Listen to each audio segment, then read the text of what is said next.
All right, here comes a quickie. Germany went, bought 10 infantry. He surprised me. He went ahead and attacked Sea Zone against that destroyer. I didn't think he'd risk, a shot at 2 against his bombers. Of course he didn't lose any though, so all good for him. Took Ukraine, Poland, and Northwest Europe. Pretty much expected moves, other than I did not expect him to attack the destroyer and win, and again not lose anything. His bombers, I figured it out.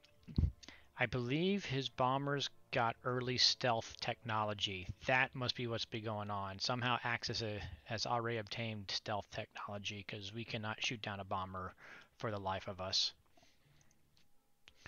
Not that I'm bitter. Not bitter. All right. Of course, this means we're not really able to build I had to spend 7 repair, which allows me to only build 5 infantry for the UK.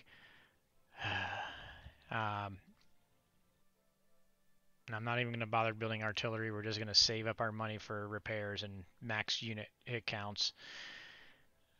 With his 9 planes here, we can't keep our fleet here, so we're going to be moving them on out.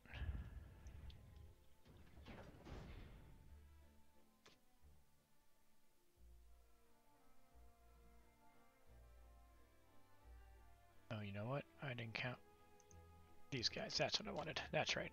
Started to lose my mind there for a second. We're going to send 1 that way with 2 infantry. We're going to send 1 infantry. You know what? We're going to do double dosing.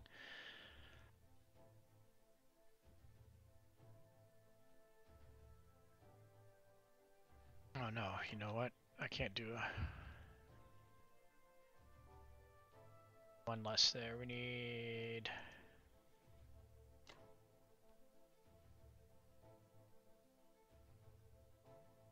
Coming from the Baltic, he'll come back.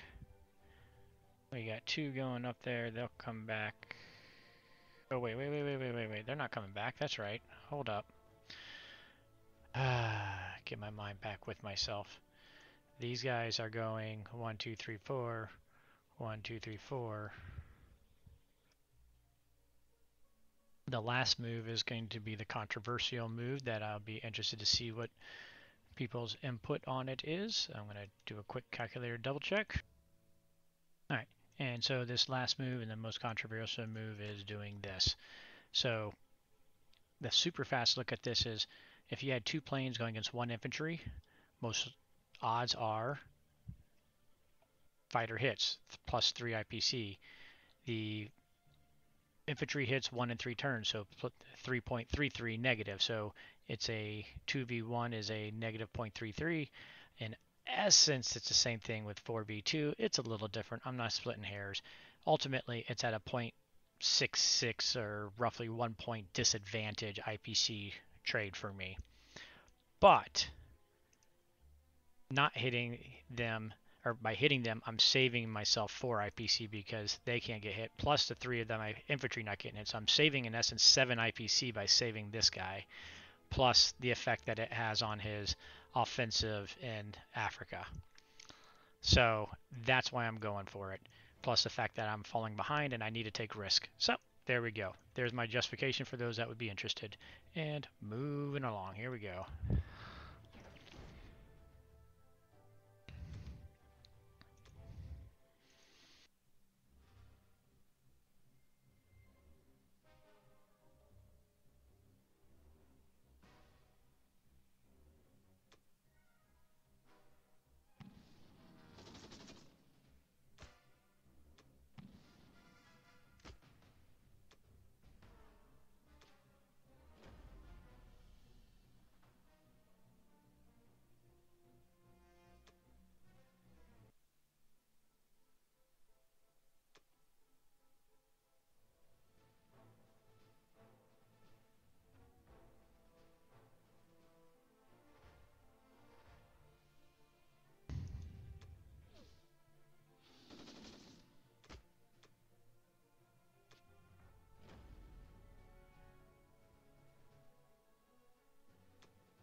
So at least UK is getting some much needed money back.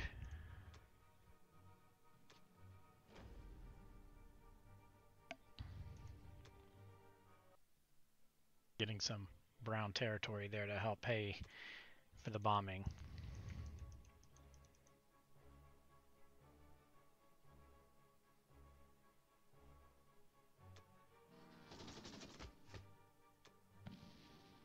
Okay, I'll take it. So I killed 6, lost 10, saved 7. I'll take it. It does make Kazakh a coin flip for him, but I don't think he's going to take the coin flip. Or I don't think he's in a position that he should take the coin flip. I guess what he decides to do is entirely up to him.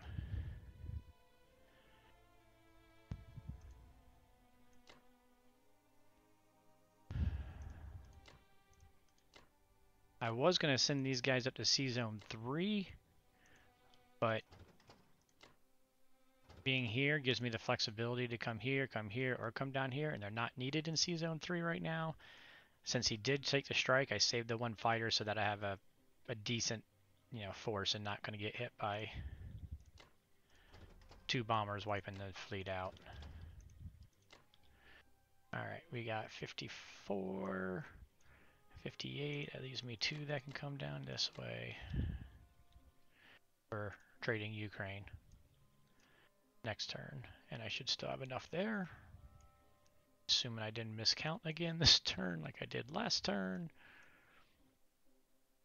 Next turn when I only build 5, I can have someone go pick up this poor guy who's been waiting his entire war to do something.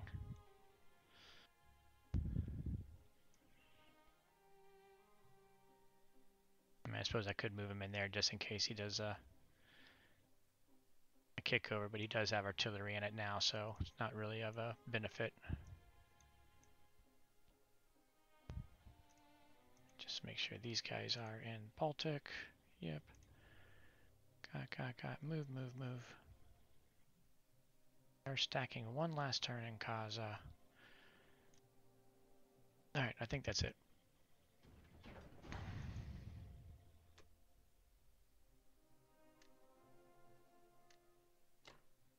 And there we go. Oh, I didn't check how much. Oh, okay, saw that right there. But we got 31. All right. So effectively 28. So we can take up to 4 bomber damage and still be able to build 8 again. We'll see. And that's it. Okay, moving into US19. This game is really, I don't know, it's starting to wear on me, to be honest.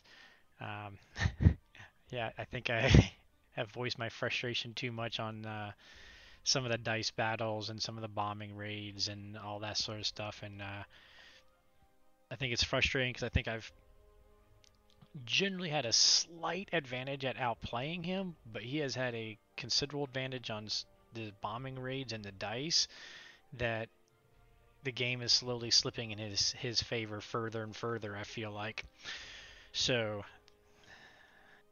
I'm starting to get a little bit concerned with how this is going. I kept hoping out that just play smart, and eventually the dice will turn and the tide will turn in my favor. And although again, it is nice that I'm stacking up right here next to his capital.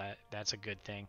I'm happy to see he pulled his Japan Air out of France, so maybe he's going to be abandoning France here to help protect Berlin soon. But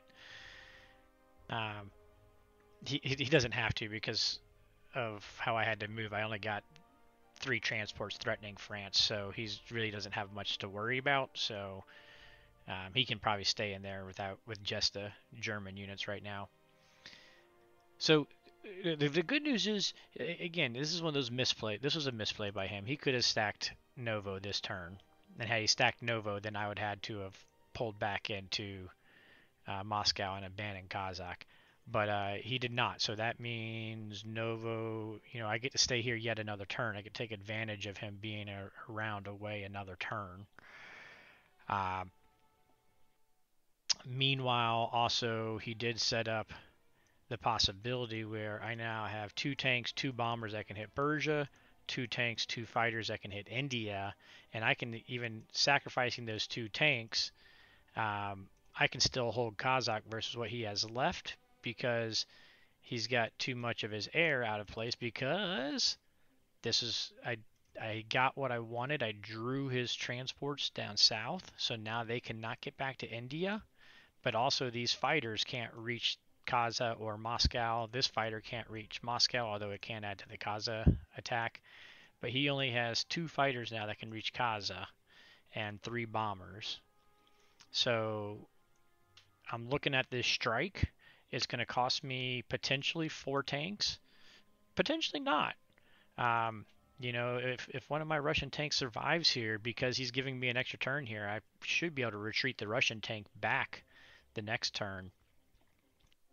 If a US tank survives here, will probably get crushed by transports coming back. But the good news is that means these are units coming out of the Africa front to come back to Persia and to a dead zoned Persia by Russia nonetheless. So he isn't going to be able to put them all there. He's going to have to drop some units back here and then transport them over to India, as well as get some of these transports set up.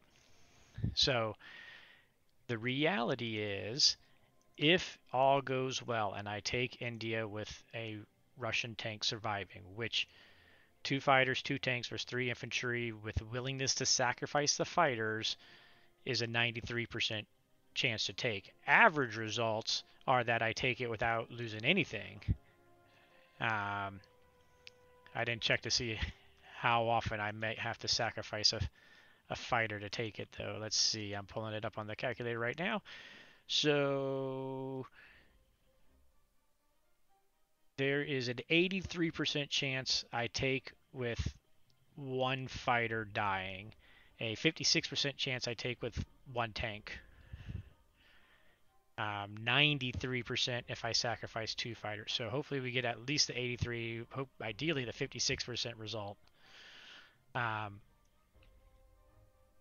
even if I lose 3 tanks and a fighter, as a bad scenario, that's 28 IPC. So what am I gaining out of this? Well, I'm killing 6 units, so that's 18 IPC there. If I take these are both going to be UK, so that's going to be 4 plus 4 to UK, so we're up to 22 bonus. Japan will come back and take Persia, but they'll miss out on India for a turn, so now we're up to a plus 25. And UK will get India a second time, so we're up to plus 28 IPC bonus for doing this. So 28 on the positive, likely 18 on the negative, potentially 28 on the negative. But the other positive is he's going to have to pull units out of Africa in order to deal with this, which means this front slows down. Now, on the flip side, I don't have a lot coming to Africa, so there's that too. On the negative side, I don't know why I completely blanked on the fact that his bomber he built in Japan, which he built another bomber, by the way. The bomber he built in Japan could kill the Pearl Harbor. He didn't have to use his carrier to do that. That was just dumbo by me. So now he's setting himself up to take Pearl right back, in which case that 7 IPC, if I only get 1 turn out of it, is only 2 points positive. But I'm going to make this a little bit more painful for him. I am going to build a sub. So if he's going to take it, he's going to have to sacrifice his transport. And then next turn, I could look at trying to get a transport built again, but most likely he's going to get Pearl back in his hands and he'll get the positive value out of it. But at least, maybe I'll be able to kill a transport or possibly a carrier, although I doubt he'll bring the carrier in there since the transport can just go on its own and the bomber can go 1, 2, 3, 4, 5, 6. So he'll do a 2 infantry bomber, sacrifice his transport so that gets to survive a while. But with my sub coming in next turn, I can move the sub this way, chase him back, and then build another transport unless he leaves his bombers just sitting over here. So that was a misplay by me. I should have been patient, held on to my transport, pulled it back, pushed him off, and then looked at it for an opportunity to get the transport into Pearl where it would be a more effective stay. So my goof there. All right. So, yes, he bought 14 infantry, a bomber, artillery, had to repair 10. Yay! And that just goes to show how rich he is that he's still filling 16 spots and buying bombers. Boo! Hopefully we can take some of that money out this next turn and, well, at least take out some of his production spots for 2 turns. So, yay! Assuming this succeeds. So yeah, so that's our gambit play this round. Up here on this front, I just need to make sure that I move 3 infantry, 3 artillery into the Baltic, and we'll have that still stacked like we did last time, where he could kill it, but at negative value.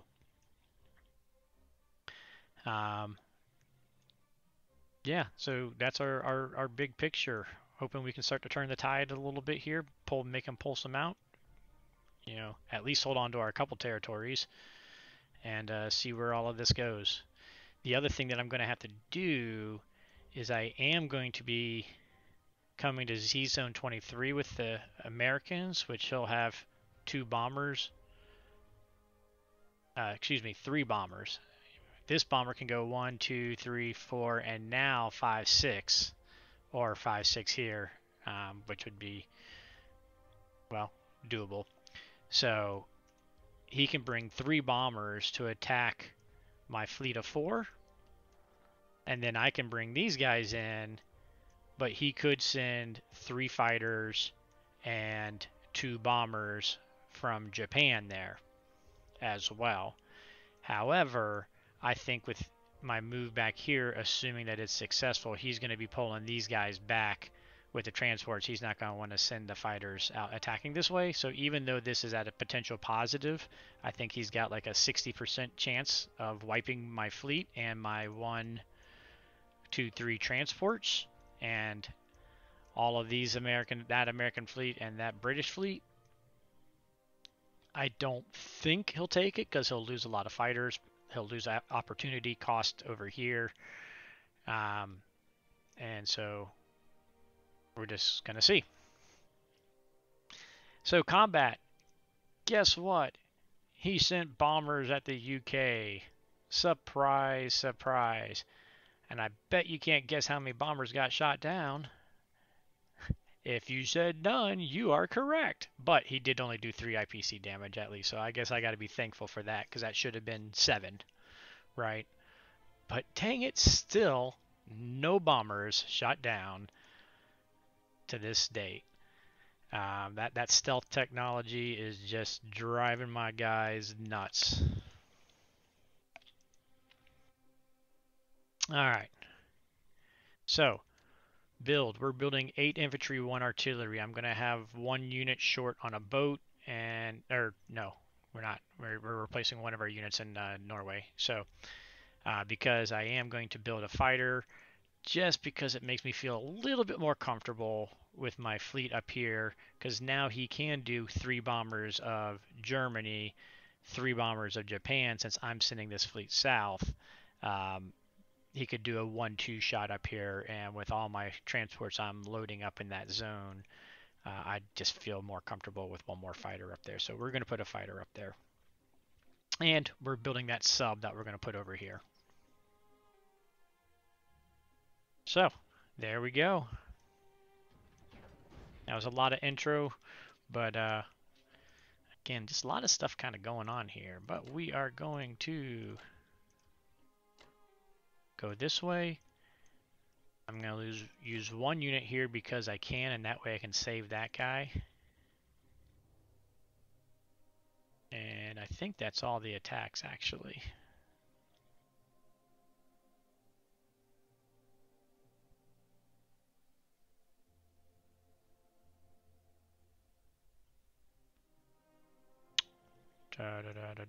Yeah, that is all of US's attacks. Because again, we're trying to build up forces here. So our main goal for the US.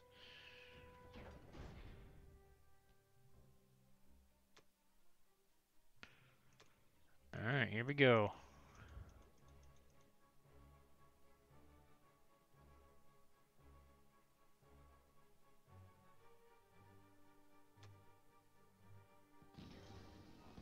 There we go. So we got the 2 hits. But routes cleared for the Russian tanks.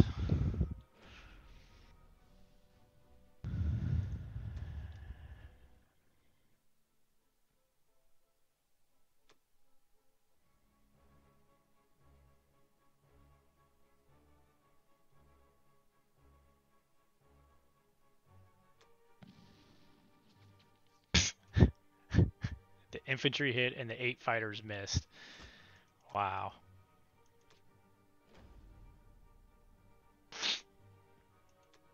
Go figure.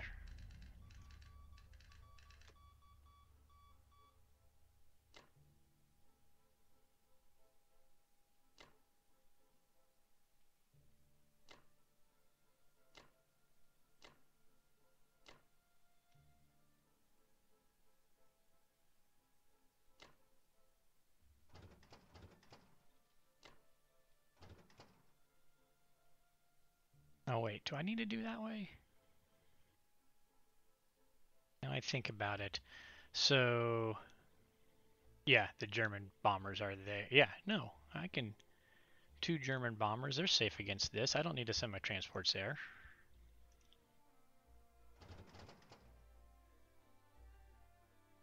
The bombers move back, so 1, 2, 3, 4, they can't hit me. So we can bring these guys back to here.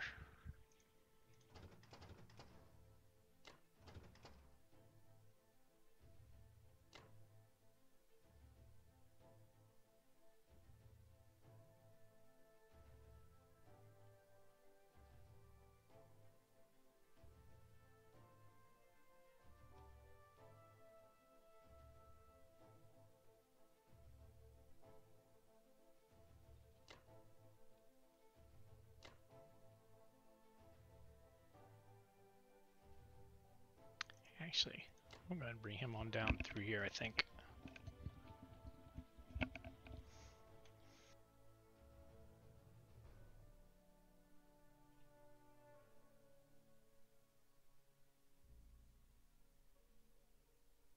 So these guys here, German bombers, can't hit him. These guys move, leaving him exposed. Japan bombers can't reach them. And then it's US turn and they're moving out of the way again. So we should be okay there. Now, I was thinking about putting them over here, although he could then send a fighter 3, land it on a carrier, and I don't think he'd want to do that because he wants to go that way, but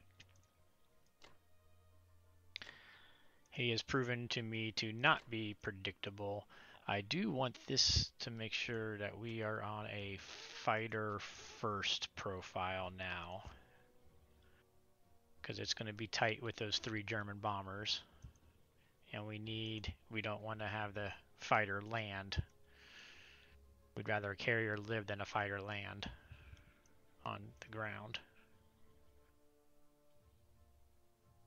Those guys are good.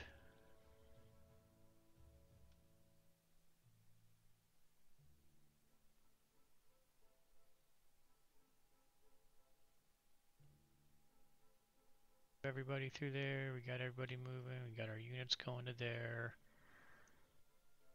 Let's double check our count here real quick. 14 plus 11 is 25, 26, 27, 48, 50, 85 units. Let me double check my calculator. Is 85 units correct? 85 units is correct. So we're good there. We're going to hold that guy.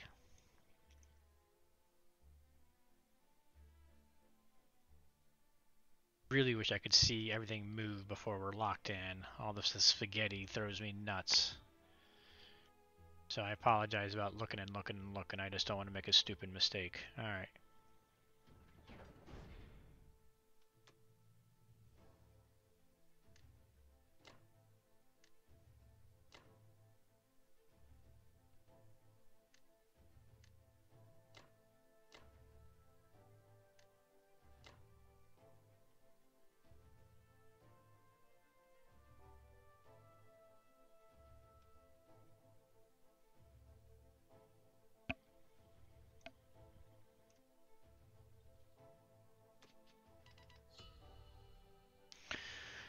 All right. So thankfully, Russia is still got 5 production spots, and I've got 17 IPC, so I can build all in Moscow this turn. Um,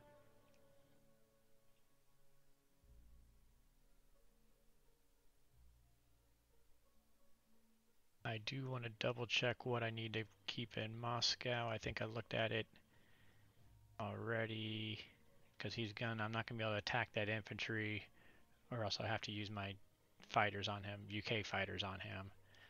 But for an infantry, 2 tanks, 1 fighter, 3 bombers that can reach, I need to have 9 infantry in here.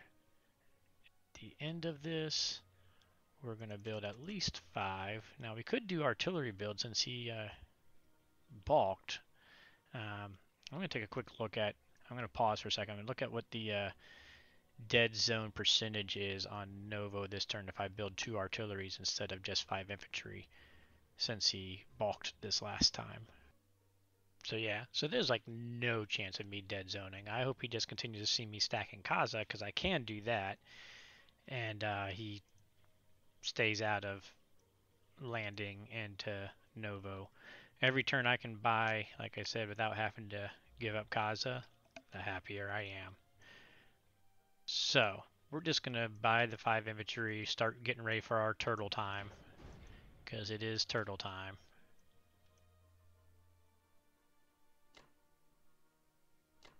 Now I did double check. Worst case scenario. I shouldn't even talk about this, but I'm going to talk about worst case scenario. If I have to sacrifice both fighters, I can still fly this Kaza fighter back, and this would be a 55% chance at a slight IPC advantage for him. But if I'm losing 2 fighters, that's a risk I'm willing to take. Hopefully we don't lose any fighters, which is our plan and goal and hope. We will do this to try to take Novo to, again, hopefully convince him not to go there. I mean, normally if I was going to attack anything, I would be here, but if this is in red, maybe he'll be less, he'll be hesitant to land there since he can't land fighters. So, well, anyways.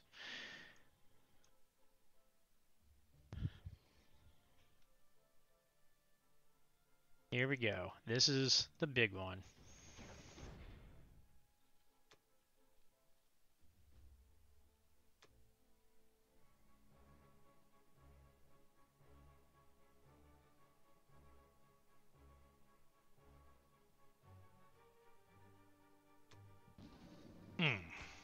Whiff.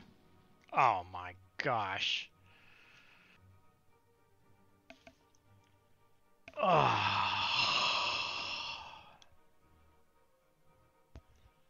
going to pause the video so I can go curse real quick.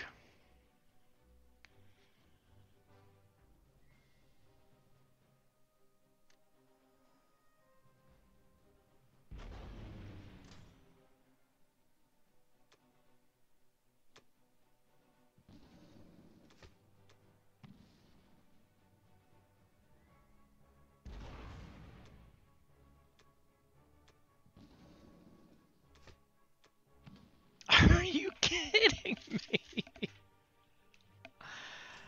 Oh my god, that's just so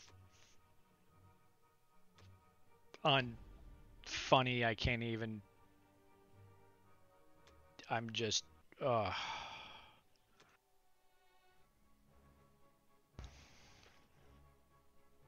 just done talking for the moment. I'm sorry. I'm just so.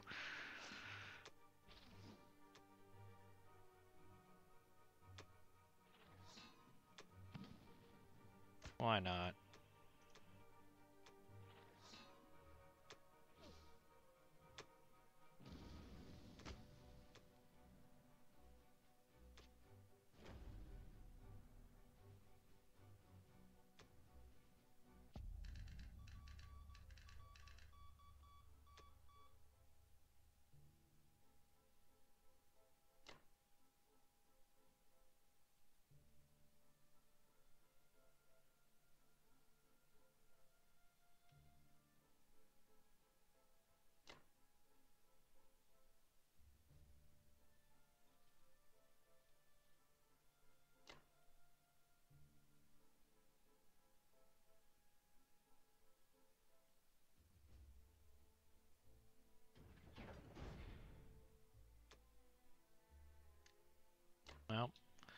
It's pure turtle time for Russia, and we're never gonna have enough time to break Moscow or Berlin.